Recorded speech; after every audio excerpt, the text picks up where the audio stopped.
Do you think your workplace is toxic? Well, wait till you hear about what this particular boss did. An employee took to Reddit to share what had been going on at work and what he said may take you by surprise or also remind you of your childhood days when a trip to the washroom needed approval from your teacher. Let me tell you what I'm talking about. It's exactly that, but on a larger and more serious level.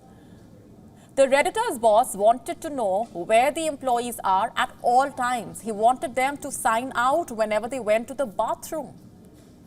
Can you imagine doing that at work? How long are your bathroom breaks for anyway? 5 minutes? Maybe 10 minutes? Are they really long enough to be taken out from your working hours? And this person we are talking about, by the way, is a senior member of his team.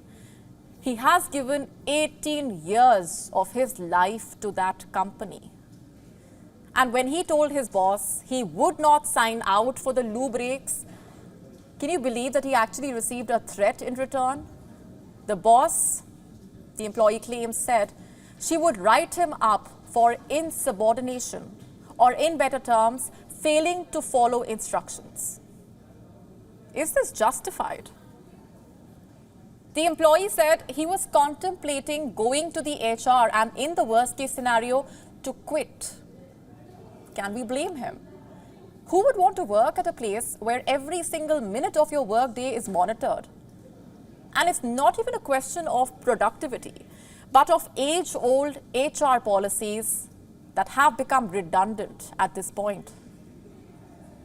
You see, most offices have designated numbers of working hours.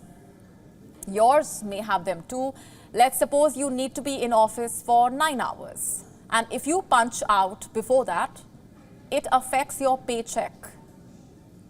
But tell me this, does it take 9 hours every day to finish your work, your assignments, to complete the tasks assigned to you, to stay on top of your to-do list? There are days when you have to work overtime, and then there are days when the work is done in probably half the time. Some employees may finish their tasks faster than others as well. So does staying in office for 9 hours really define productivity?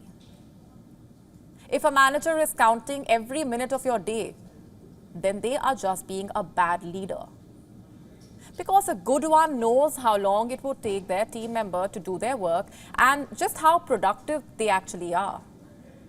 The idea of clocking in designated hours, being monitored while you're clocking in those hours, fuels work trends like presenteeism and quiet quitting.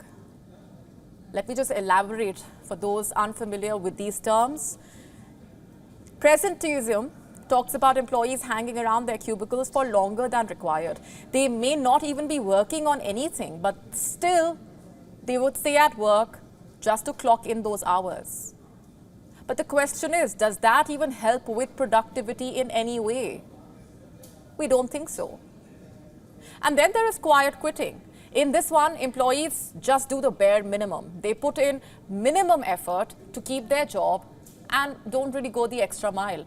An employee may be able to finish a task in just 4 hours, but they would still drag it on to finish their work shift, clock in those hours. You see, in both these scenarios, the employees are putting in the hours, but neither is actually helping the company, nor is it helping the employee. If anything, it would take a toll on their productivity and disrupt their work-life balance, which employees are increasingly taking more seriously, by the way. So isn't it about time that we rethink these policies? Maybe they worked in the past, but in this day and age, they seem to be irrelevant. Why not focus more on the outcome rather than the output? Why not pay attention to the work done instead of the work hours?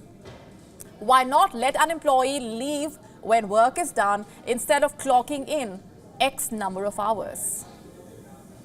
WION now available in your country. Download the app now. Get all the updates on the move.